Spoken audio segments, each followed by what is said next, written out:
Un tāpa jau arī tāds divējādi saprotamais lūgumiņš. Tas radās 2000 kilometru attālumā prom no mājām. Diennakti, kad biju nostūrējis rietumu virzienā, dodoties pāri Baltijas jūrai pa Sauszemi uz Dānijas karalisti.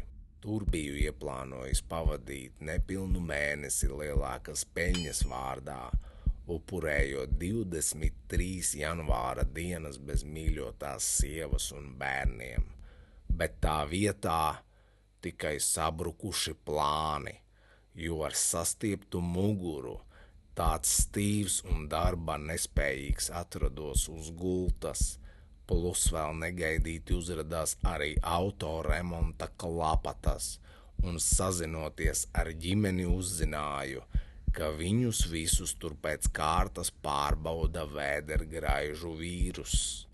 Tad manī arī atskanēja šis divdomīgais lūgums.